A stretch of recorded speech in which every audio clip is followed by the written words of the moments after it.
ವಿರುದ್ಧ ಸತತ 3 ಪಂದ್ಯಗಳನ್ನು ಗೆದ್ದಿದ್ದಂತ ಭಾರತ 4ನೇ ಪಂದ್ಯದಲ್ಲಿ ಸೋಲನ್ನ ಕಂಡಿದೆ. ಬ್ಯಾಟಿಂಗ್ ಮತ್ತು ಬೌಲಿಂಗ್ನಲ್ಲಿ ಕಳಪೆ ಪ್ರದರ್ಶನ ನೀಡಿದ ಟೀಂ ಇಂಡಿಯಾ ಹೊಡೆತ ತಿಂದಿದೆ. ಶಿವಮ್ ದುಬೆ ಬ್ಯಾಟಿಂಗ್ ಟೈಮಲ್ಲಿ ಭಾರತಕ್ಕೆ ಗೆಲ್ಲುವಂತ ಹೋಪ್ಸ್ ಬಂದರೂ ಕೂಡ ಹರ್ಷಿತ್ ರಾಣಾ ಹೊಡೆತಕ್ಕೆ ಅದು ಕೂಡ ಕೈತಪ್ಪಿತು.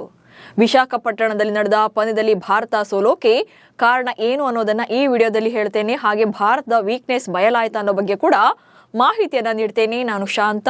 ನೀವು ಸುದ್ದಿಯಾನದ ಸಬ್ಸ್ಕ್ರೈಬರ್ ಆಗೋದಕ್ಕೆ ಮರಿಬೇಡಿ. ಸತತ 3 ಮ್ಯಾಚ್ಗಳನ್ನ ಗೆದ್ದು ಸರಣಿಯನ್ನ ವೈಟ್ ವಾಶ್ ಮಾಡುವಂತ ಅವಕಾಶ ಹೊಂದಿದ್ದ ಭಾರತ ಅದನ್ನು ಕೂಡ ಈಗ ಕೈಚೆಲ್ಕೊಂಡಿದೆ. ಬ್ಯಾಟಿಂಗ್ನಲ್ಲೇ ಪಂದ್ಯಗಳನ್ನ ಗೆದ್ದವರಿಗೆ 4ನೇ ಪಂದ್ಯದಲ್ಲಿ ಸೋಲಿಗೂ ಕೂಡ ಅದೇ ಕಾರಣವಾಯಿತು. ಹಾಗೆ ಭಾರತದ ವೀಕ್ನೆಸ್ ಕೂಡ ಬಯಲಾಗಿದೆ. ಹೆಚ್ಚಿನ ಬೌಲರ್ಗಳೊಂದಿಗೆ ಕಣಕ್ಕಿಳಿದ್ರು ನೋ ಯೂಸ್. ಆಕ್ಚುಲಿ ನಿನ್ನೆ ಮ್ಯಾಚಲ್ಲಿ ಪ್ಲೇಯಿಂಗ್ 11 ಟೀಮ್ ಇಂಡಿಯಾ ವೀಕ್ ಅನಿಸಿತ್ತು. ಯಾಕಂದ್ರೆ 6 ಬ್ಯಾಟರ್ಗಳ ಜೊತೆ ಮಾತ್ರ ಕಣಕ್ಕಿಳಿದಿದ್ರು. ಪ್ಯೂರ್ ಬ್ಯಾಟರ್ಸ್ ಅಂತ ಇದ್ದಿದ್ದೇ 4. ಹೀಗಿದ್ರು ಕೂಡ ಯದ್ವಾ ತದ್ವಾ ರನ್ಸ್ ಕೊಟ್ರು. ಆರಂಭದಲ್ಲಿ ಟಿಮ್ ಸೈಫರ್ಟ್ ಅಂತ ಸರಿಯಾಗಿ ಬಾರಿಸಿದ್ರು. ಟಿಮ್ ಸೈಫರ್ಟ್ 36 ಎಸೆತಗಳಲ್ಲಿ 7 ಬೌಂಡ್ರಿ ಹಾಗೆ 3 ಸಿಕ್ಸರ್ಗಳೊಂದಿಗೆ 62 ರನ್ಗಳನ್ನ ಕಲೆ ಹಾಕಿ ಅಗ್ರ ಸ್ಕೋರರ್ ಆದ್ರು. ಮೊದಲು ಬ್ಯಾಟಿಂಗ್ ಮಾಡಿದಂತ ನ್ಯೂಜಿಲೆಂಡ್ ತಂಡ 215 ರನ್ಗಳನ್ನ ಕಲೆ ಹಾಕಿತ್ತು. ಸೊ ಅಲ್ಲಿಗೆ 216 ರನ್ಗಳ ಗುರಿ ಬೆನ್ನಟ್ಟಿದಂತ ಭಾರತ 18.4 ಓವರ್ಗಳಲ್ಲಿ ತನ್ನೆಲ್ಲ ವಿಕೆಟ್ಗಳನ್ನ ಕಳ್ಕೊಂಡು 50 ರನ್ಗಳಿಂದ ಸೋಲನ್ನ ಕಾಣ್ತು. ಅಷ್ಟಕ್ಕೂ ಭಾರತದ ಸೋಲಿಗೆ ಕಾರಣವೇ ಕಳಪೆ batting. Top order fail. Dube ಏಕಾಂಗಿ ಹೋರಾಟ. 216 ರನ್ಗಳ ಟಾರ್ಗೆಟ್ ಅನ್ನ ಬೆನ್ನತ್ತಿದ್ದಂತ ಟೀಂ ಇಂಡಿಯಾ ಆರಂಭದಲ್ಲಿ ಆಘಾತ ಅನುಭವಿಸಿತ್ತು. ಮೊದಲ ಮತ್ತು 3ನೇ ಪಂದ್ಯಗಳಲ್ಲಿ ಸ್ಫೋಟಕ ಬ್ಯಾಟಿಂಗ್ ಪ್ರದರ್ಶನ ಮಾಡಿದ್ದ ಅಭಿಷೇಕ್ ಶರ್ಮಾ 4ನೇ ಪಂದ್ಯದಲ್ಲಿ ಗೋಲ್ಡನ್ ಡಕ್ಔಟ್ ಆದ್ರು. ಕಳೆದ 3 ಪಂದ್ಯಗಳಲ್ಲಿ ನಾನ್ ಸ್ಟ್ರೈಕರ್ ಆಗಿ ಇನ್ನಿಂಗ್ಸ್ ಅನ್ನು ಆರಂಭ ಮಾಡಿಸಿದಂತ ಅಭಿಷೇಕ್ ಈ ಪಂದ್ಯದಲ್ಲಿ ಸ್ಟ್ರೈಕರ್ ಆಗಿ ಓಪನಿಂಗ್ ಮಾಡಿದ್ರು.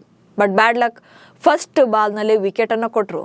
ಇನ್ನು 2ನೇ ಓವರ್ನಲ್ಲಿ ಕ್ಯಾಪ್ಟನ್ ಸೂರ್ಯಕುಮಾರ್ ಯಾದವ್ ಕೇವಲ 8 ರನ್ ಗಳಿಸಿ ಪೆವಿಲಿಯನ್ ಸೇರ್ಕೊಂಡ್ರು. ಈ ಟೈಮಲ್ಲಿ ಸಂಜು ಮತ್ತು ರಿಂಕು ಚೆನ್ನಾಗಿ ಪರ್ಫಾರ್ಮ್ ಮಾಡ್ತಾರೆ ಎನ್ನುವಂತೆ ಕಾಣಿಸ್ತಾ ಇತ್ತು. ಆದ್ರೆ ಸ್ಯಾಮ್ಸನ್ 15 ಎಸೆತಗಳಲ್ಲಿ 24 ರನ್ ಗಳಿಸಿ ಕ್ಲೀನ್ ಬೌಲ್ಡ್ ಆದ್ರು.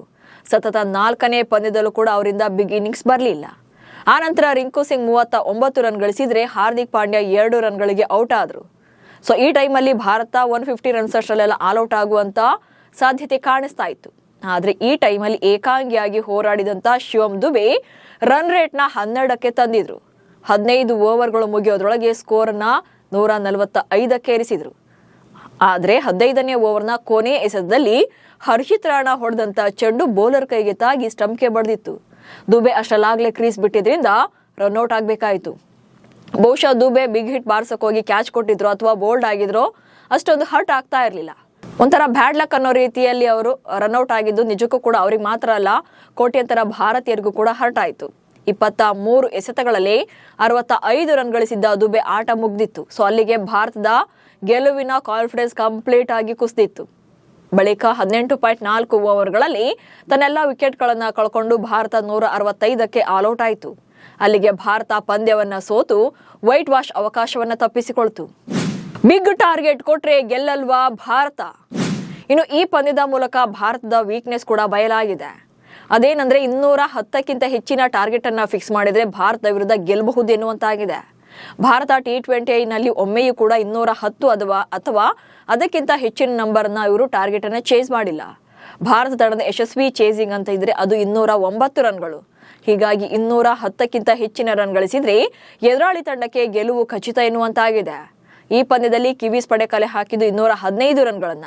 ಈ ಗುರಿಯನ್ನ ಬೆನ್ನಟ್ಟಲಾಗದೆ ಭಾರತ 50 ರನ್ಗಳಿಂದ ಸೋತಿದೆ. ಇನ್ನು ವಿಶ್ವಕಪ್ನಲ್ಲಿ ಭಾರತ ಎದುರು ಮೊದಲು ಬ್ಯಾಟಿಂಗ್ ಮಾಡುವಂತ ತಂಡ 210 ಅಥವಾ ಅದಕ್ಕಿಂತ ಹೆಚ್ಚಿನ ಸ್ಕೋರ್ ಅನ್ನ ಟಾರ್ಗೆಟ್ ನೀಡಿದ್ರೆ ಗೆಲುವು ಈಸಿ ಎನ್ನುವಂತಾಗಿದೆ. ಹೀಗಾಗಿ ಭಾರತಕ್ಕೆ ಈಗ ಬಿಗ್ ಟಾರ್ಗೆಟ್ ಚೇಸ್ ಮಾಡುವಂತ ಚಾಲೆಂಜ್ ಶುರುವಾಗಿದೆ. ಇನ್ನು ಈ ಪಂದ್ಯದ ಸೋಲಿಗೆ ಗೌತಮ್ ಗಂಭೀರ್ ಅವರ ಶಿಷ್ಯ ಪ್ರೇಮ ಕೂಡ ಕಾರಣನೇ.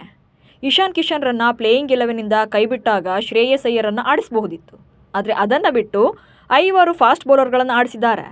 ಹರ್ಷಿತ್ ರಾಣಾ ಅವಶ್ಯಕತೆನೇ ಇರಲಿಲ್ಲ. ಹಾಗೆ ರಾಣಾ ಬೌಲಿಂಗ್ನಲ್ಲಿ ದುಬಾರಿಯಾದರೂ ಕೂಡ ಹಾರ್ದಿಕ್ ಪಾಂಡ್ಯ ಮತ್ತು ದುಬೆ ಕೈಯಿಂದ ಬೌಲಿಂಗನ್ನು ಮಾಡಿಸಲಿಲ್ಲ. ಸೊ ಇದು ಕೂಡ ಭಾರತದ ಸೋಲಿಗೆ ಕಾರಣ ಆಯಿತು. ಆದರೆ ಪಂದ್ಯವನ್ನು ಸೋತರೂ ಕೂಡ ನಮ್ಮ ಪ್ರಯೋಗ ಸರಿಯಾಗೇ ಇದೆ. ವಿಶ್ವಕಪ್ ಹೊತ್ತಲ್ಲಿ ಎಲ್ರಿಗೂ ಕೂಡ ಅವಕಾಶ ಕೊಡಬೇಕಿತ್ತು. ಅದಕ್ಕೆ ಈ ಥರ ಪ್ಲೇಯಿಂಗ್ 11 ಮಾಡಿದ್ವಿ ಅಂತ ಸೂರ್ಯಕುಮಾರ್ ಯಾದವ್ ಹೇಳಿದ್ದು ಕೂಡ ನಿಜಕ್ಕೂ ಹಾಸ್ಯಾಸ್ಪದ. ನಮಸ್ಕಾರ.